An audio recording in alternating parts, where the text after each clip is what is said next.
to Sugar Coated. I'm your host, Adrienne Garland, the CEO and founder of She Leads Media. For far too long, women have been conditioned to sugarcoat their words, their actions, and the way they show up in the world, and to conform to certain cultural norms and ideals. This is inherently designed to keep those who are outside of the norm from gaining power, prestige, wealth, and influence, preventing more women from being recognized and respected as the powerful leaders that we truly are. Join me each week as we dive into raw conversations with remarkable, uncompromising, and inspirational women that will encourage you to strip away your sugarcoating and move boldly in the direction of your magnificent dreams. Hi, everybody. This is Adrienne Garland, and welcome to Sugar Coated. I am thrilled to introduce you to a great friend of She Leads and someone who I admire deeply. Her name is Kylee McGrane, and she is the founder and executive director of A Moment of Magic Foundation. She's a President George H.W. Bush Daily Point of Lighthouse honoree, a Sarah Blakely and Spanx Red Backpack Fund recipient, and a New York Yankees Hope Week honoree. To date, A Moment of Magic has engaged more than 1,300 college student volunteers from more than 30 colleges and universities to partner with 300 plus hospitals and NPOs to provide creative programming to more than 100,000 children. Kylie, those accomplishments just stand above the rest. I'm just personally so in awe of you and everything that you're doing, but also that you have created this foundation from your dreams. So I would just love to let our audience know all about you, how you came to be such an incredible founder. So why don't you just start with telling us a little bit about your story, and then we can really get into the incredible work that you do. Well, first off, thank you so much for the kind words and for having me here today. I think what you're doing is so important to be able to platform women that are doing incredible things in the community. Going through your guest list, I was very honored to be included in the guests that you have. But my story really is one that's pretty much, I would say, kind of a fairy tale for, lack of a better pun or phrase. I started this organization when I was in college. I was raised by two parents in northeastern Pennsylvania that were both teachers and were incredibly involved in the community. And that was really just a pillar of how I grew up, and just my understanding of the world around me is to, whenever I could, be a part of a community, give back where you can, and support other people. So when I went to college in the Bronx at the College of Mount St. Vincent, the really amazing thing about the school was it was so community service and service learning based. So I was really hands-on in different aspects of the community. But where I felt like I had the biggest impact was when I was working with kids. I think that I'm really a big kid at heart, and I could just see a big direct impact immediately on both the children I was working with at after school programs, and then my overall mood and kind of the way that I perceived myself was so different when I was able to do these service opportunities. So I was really thinking about what I wanted to do, how I could take this a little bit further. And I was kind of ruminating on all of these different ideas. My grandparents were both hospitalized pretty long term when I was in high school. And I remember going into the hospital as a guest and thinking about how scary it was. Everything is so cold and clinical and sterile. And as someone that was able to leave the hospital, I would immediately feel anxious just walking in.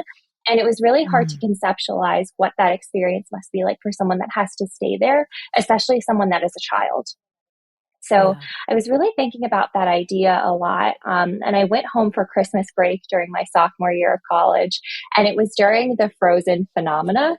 And my mom was just kind of flipping through the channels and Frozen was on. And she just made this passing comment that was like, "Oh, you kind of look like Elsa." And it was really just a little epiphany. What if I put on this princess dress and went into the hospitals and did it a few times a month, and it became, kind of this new hobby that I can do. But I went that first time and I fell in love with it. And I think to date, it is pretty much all I talk about. So, oh my gosh. So how do you go from, Kylie dressing up, going to a hospital to bring some cheer to all of these volunteers that are all over the place and, into all of these colleges. I mean, passion is obviously driving this, but practically, you've really created this incredible outreach program and this movement. So how did you bring that into being? I think for me, the two biggest tools that I had were, like you said, that passion. Once you go that first time and you see that impact that you can make on a child, and then you have parents reaching out to you from across the country with these heart wrenching stories about what their child is going through, I never wanted to have to say no to being able to support Mm, their families. And I knew that what I was doing was so much bigger than myself, both for the families we were serving and the impact that it was having on myself personally, that I wanted to share that with as many people as I could. So I wanted to get as many college students specifically activated in this work because I think that they're a really under tapped into resource. I think yeah. that college students are really passionate, they're really driven, they want that experience, and they have the time and opportunity to go out and serve their communities, but don't always have the resources or the training on how to do so.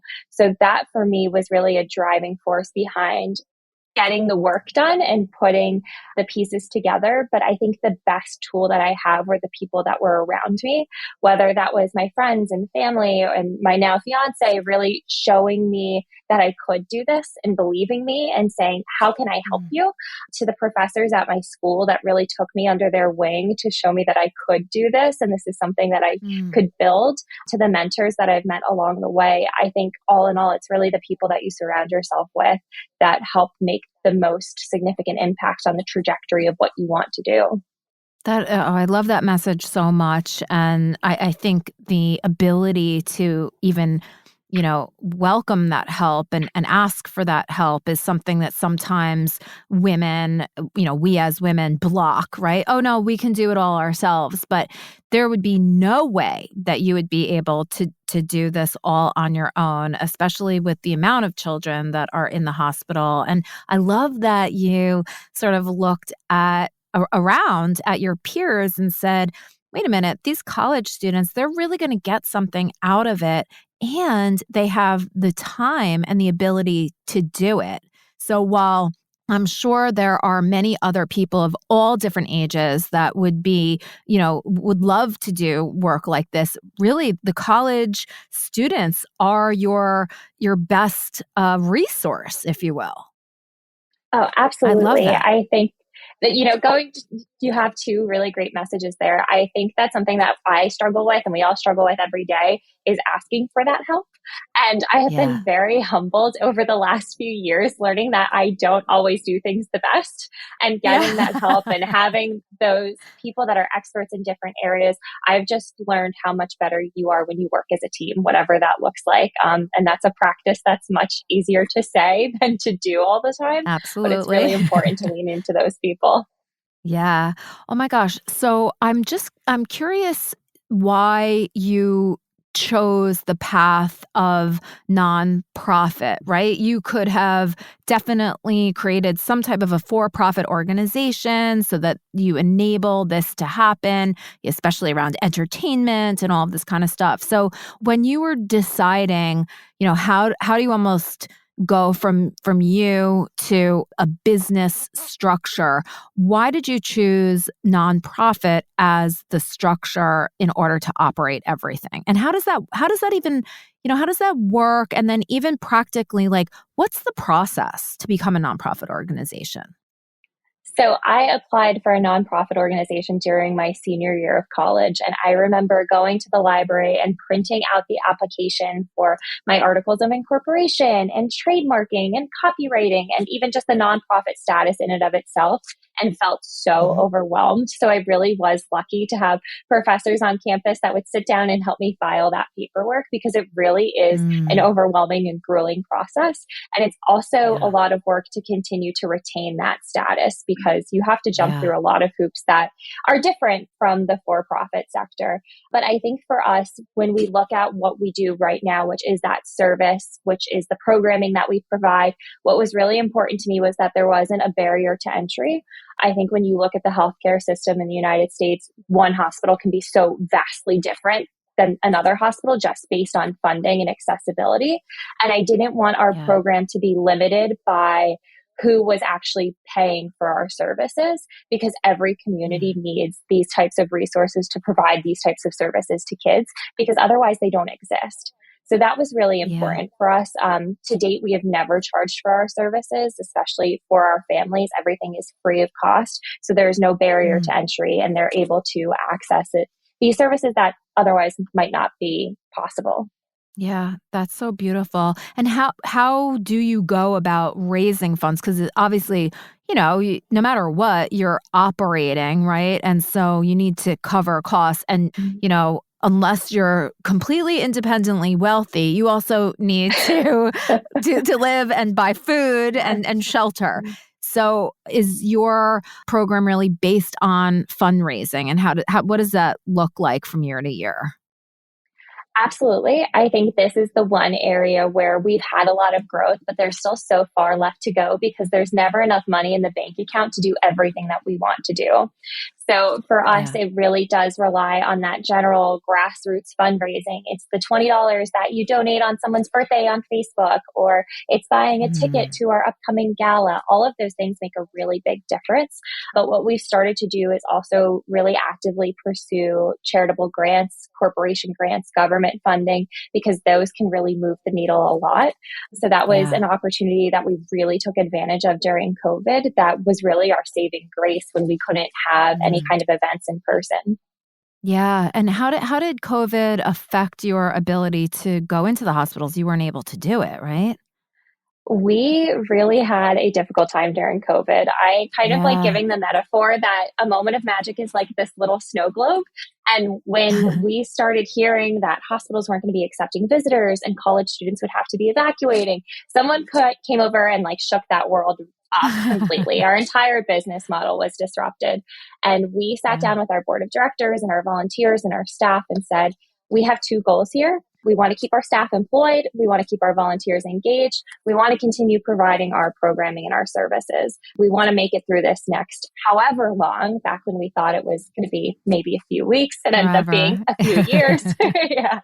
But we were so lucky to be met with such enthusiasm from our community that they felt like they needed this to help them get through. So, our volunteers had to leave college campuses, but they had some kind of normalcy or some kind of semblance of control of being able to help their community while isolating in their bedrooms at home by putting on their costume and FaceTiming a child that was on isolation in the hospital.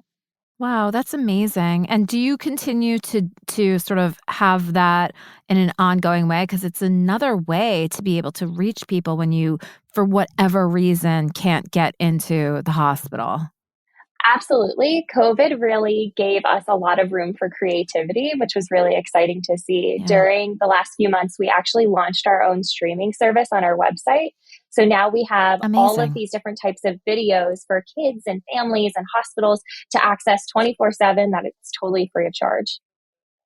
That is so cool. I am so happy to hear that because I can see for you and for a moment of magic that, this truly can grow and change into something that is able to be accessed at any point. And then the in-person can be even more special than it ever was, right? So they get to know you through all of this online activity and just watching all different things that you do. And then, oh my gosh, when you show up, it's like a movie star, literally a movie star, coming to visit. So that's just so exciting. Now, as the, executive director, I'm sure that you're super busy with administration and staff and all of it. Do you still get to go into the hospitals and participate, put on your Elsa costume? So I do. I really try to make it a point to continue these relationships with families. I don't dress up in costume anymore because I think that that's really special to keep in the college age volunteers. But I live not Yeah. too far from Sloan Kettering and NYU Langone. So if we have a family come in that is traveling from out of state or is in for treatment, I'll try to meet up with them or do FaceTime calls because it's really important to keep your finger on the passion when you have those days of, filing tax returns and dealing with all this crazy stuff that comes with running a business. It's so important to tap back into why you're doing this in the first place. And for me, I always Yeah. am reminded of that so effortlessly anytime I'm able to have the privilege to interact with a family. That's so great. Now, is a moment of magic, it's throughout the United States? Yes. Wow. Wow. That must be so incredible. Do you get a chance to travel around and meet the volunteers? How does that all coordinate and come together? It never ceases to blow my mind that there are people that are volunteering for the organization and wearing a logo I helped design with the colors that I picked out that I might never be able to meet. It's Wow. truly remarkable. But every year we had a conference. I know you've been a part of it in the past, but this year we did a conference in Wisconsin at the University of Wisconsin. We brought in all of our chapter presidents and we worked together for a few days of training and team building. And it's really remarkable to see these young people that are so energized about getting out and serving their community and making a really big difference. They really are the backbone of the organization. And for me, they are a constant reminder of, oh, yeah, I was that young and energized once too. So, how can we Yeah. continue to give these opportunities to college students that are making this huge difference? I think one of the things that's super interesting about it and that I think makes it, in addition to being satisfying for the college students, right? Of course, like, if you go into a hospital, you try to bring joy to the kids and everything like that. That's one thing. But I think that as a college student, you're still trying to uncover who you are and what your identity is. And by dressing up, you're not only helping the children, the patients that are in the hospital, but you're also helping the college students to kind of like, put on a persona where they might be able to be more outgoing or more caring. Or, maybe they think that they're too cool or, whatever it is. And Yeah. so the costume gives them permission and allows them to maybe be more of what they might want to be in the future. It's like this unintended benefit for them. Absolutely. I always say that the costume isn't our mission, but it's a vehicle for our mission. And our mission Yeah. really is twofold. It's that impact on the families that we have, and then it's also the impact on the volunteers. And I think for them, it provides them with a community where you are already relating to other students that are your peers and your age that believe in the same things that you do, that prioritize the same activities and experiences. And like you said, it gives them this opportunity to connect with people and really see how important one person can be to someone else. And I don't Yeah. think that there's a better confidence booster than that. And, sometimes we want to say that volunteering should be totally selfless. And I think, of course, you want to go in as someone that helps other people and it's never for yourself. But there is this added benefit of understanding your place in the world and how this small act of kindness can really make a huge difference both on someone else and yourself. Yeah. I mean, I think that that's the beautiful thing about volunteering. And even like when you were talking at the beginning about starting this and how great it made you feel and how it gave you confidence that was a little bit outside of yourself that you eventually incorporated into yourself and your personality. And I just think that that is such a beautiful thing. And the more that we can do to help others, and if it makes us love ourselves more and see Mhm. ourselves more as giving people, then that just perpetuates. And that is an absolutely beautiful thing. I was also wondering, I don't know how many colleges that you're in or if you have like goals for, reaching out to however many more colleges. How do people that are like either college students or like, I don't know who it would be at the college that you would like kind of connect with. How can they know about you and like sign up to be part of the network? How can they do that? Absolutely. The best resource is our website, amomentofmagic.org. We love working with college and university officials, especially in the student life department. That always really helps us kind of kickstart the organization. But I think what helps us the most is when we have a student volunteer that feels particularly passionate about our cause and what we're doing, because that really helps us have an advocate and an ambassador at the school. And that is the most powerful thing that we can have. So if you are a college student or you know a college student that might be interested in this, the best place to go is to our website. Awesome. And are there any colleges or, that you really would like love to get on board that maybe you've had a challenge like getting into for whatever reason?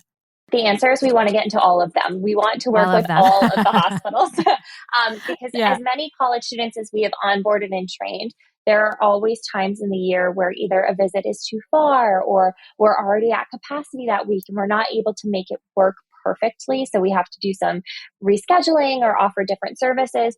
And our goal is to never have to say no to a family. So if we have a really big gap, in upstate New York, and you're listening from upstate New York, you might see that we have 2 chapters already in New York City, but that chapter in upstate New York can change the trajectory of one child or hundreds of children every year having this ability Yeah. to be able to reach these families. So I think that wherever you are so appreciated if you come and check out our website, because the more we grow, the more we can Oh my gosh, yeah. I mean, I'm committed to helping you to spread help. the word. So, my kids are now college age, so I will definitely get them on board. I mean, I think that would be so incredible. They're boys and who knows if they're I'm sure that there's plenty of young men that want to Mhm. do this and everything, but I also can imagine that it's more skewed toward female because we're just I think more caring as a gender in general. Yeah, I think, we need all kinds of kinds. We need everyone to volunteer because there really is that power and representation as well. So if you know a college student or you are a college student, please, please, please reach out. Oh yeah, absolutely. And the question that I'm sort of wondering is, of course, you want to expand, you want to reach all the colleges, you want to reach all of the hospitals, and there are so many. But where do you sort of see a moment of magic growing? Like where do you see it moving into and like maybe morphing into? I think when we first started the organization, honestly, I didn't know it was going to be an organization. I thought it was going to be my hobby. And I thought that it Yeah. was this really sweet and cute thing we were doing. And it was, such a thing that made you feel so good. And I didn't really understand how important this is to provide children with opportunities where they can just be kids, and how that really Mm. does have significant impact on their health, especially their mental health.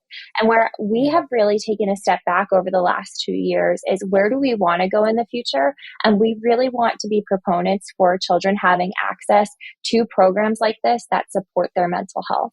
So whether that is Mm. these costume characters, or whether that's helping train volunteers that can lead arts and crafts activities or movement activities that bolster that mental health, especially, not only for children that are hospitalized, but children that are facing traumatic situations. Now more Mhm. than ever, every time you turn on the news, it seems like there's something that is happening to one of our communities. We want to Mm. be a resource that communities can call on to say, hey, we need something that helps children express grief. what do we do? And we can be there and stand alongside them to help them through that difficult time and after, because as we Yeah. know, these circumstances aren't lasting for weeks or months, they last for a lifetime. So we really want Yeah. to be community partners to other organizations doing amazing work in that way. That's incredible. I love the fact that you're sort of tapping into mental health because you don't always see people who are suffering mental health issues in hospitals. So oftentimes they are, it just in their home, right? It takes a lot for somebody to sort of be hospitalized for mental health issues. And at that point, it's probably not appropriate for somebody to go in while someone's hospitalized for a mental health issue. But I do think that so much more needs to be done for these younger kids who they don't know how to they don't even know what it means when some traumatic event happens to them. And it's almost like not until much later in life does it start to really affect them in a negative way. So anything that can sort of, help and support them earlier on, I think is such a incredible thing. And there's not enough support, as much as there's the schools and the parents, everybody is so busy. The pandemic has affected everybody across the Mhm. board. I mean, it's just been really, really difficult. Even my kids who are now college age, when the pandemic was happening, they were in their later years of high school when you really start to form your identity. And if you're isolated away from everybody when you're trying to form who you are in the context of, social situations and you don't have those situations, then you're going to struggle.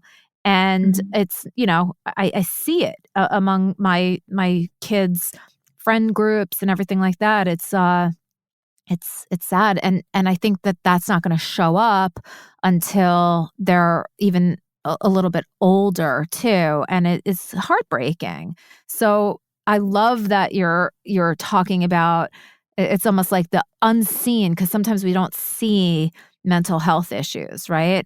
But Mhm. they're certainly there, and then they express sometimes in ways that are, harmful to themselves or to other people. So I love that a moment of magic is thinking more broadly almost about what like health and wellness is. Exactly. And, when you think about younger children, they don't even have the verbiage to explain how they're Oh, feeling. And the way that they yeah. explain is through play and through movement and through really facilitated conversations. So if we can get more people feeling comfortable having those conversations or leading those activities, getting those volunteers in the hospitals to help support healthcare workers that are already at bandwidth, that can make a really Yeah. big difference. So I was really thrilled this year. We put together a medical advisory committee with a group of women that are in all different aspects of the healthcare field, and they are so phenomenal. They're helping us Wow. develop programs that will help train volunteers to lead these type of activities that are not replacements to therapy or healthcare services, but supplemental to those services. Yeah. Because I think, kids and people in general need all of the support that they can get. Yeah, this sounds wonderful. I mean, from when we met and what you were doing and what you were building, which was phenomenal back then, to what it has now grown into over a couple of, it hasn't been that long, right? You've really come far in a short amount of time. So you should be really, really proud of what you've created and what your vision is for the future.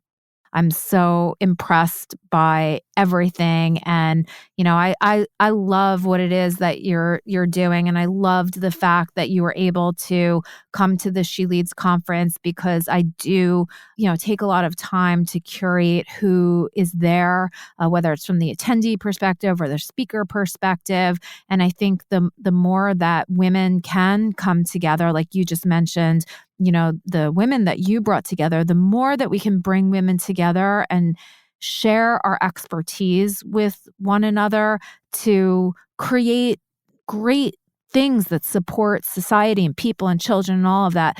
That's the thing that's going to make a huge difference in the world. So, yeah. Well, I really appreciate all of your kind words. And like I said, I really appreciate what you're doing with She Leads. I remember having a picture of your logo on like my board that I kept above my computer every day. And I kept looking at it. And I remember emailing you asking if I could set up a table. And I just feel so grateful over the last 8 years of this journey for all of the people, but specifically for the women that have kind of taken me under their wing, that have been mentors, that have given me so much time that is beyond generous, because I hope one day I can be that for someone else and turn around and hopefully make their path easier. Because I think being an entrepreneur is a very lonely and scary place to be. And when It you sure add is. female in Yeah. front of that, it exacerbates that even more. And when you have Yes. women that are supporting you and making it easier, it really does make all of the difference in the world. So thank you for creating this type of community and space. Oh, thank you. And it is my pleasure. I love to showcase women like you that are doing wonderful things in the world. So you know that I'm here for a moment of magic, and I'm going to do everything that I can to just bring more people into the fold. You know, the minute that we met, the minute that you reached out to me, I was like, yes, this sounds amazing. And plus like never, anything that I had ever heard before too. So I think that is something that was intriguing in addition to being really special. So, it's my pleasure, and it's my pleasure to be in company with you. And, I just hope that you continue to grow and expand and bring everybody into the world of magic, not just a moment, but a world of magic. I appreciate that so much. Thank you. Well, thank you so much. And just go to amomentofmagic.org to find out everything that you can about the organization, how to become a volunteer, and, most especially how to donate and support your organization. Thank you so much, and enjoy the rest of the summer. Thank you so much. You too. Thank you again for having me. My pleasure.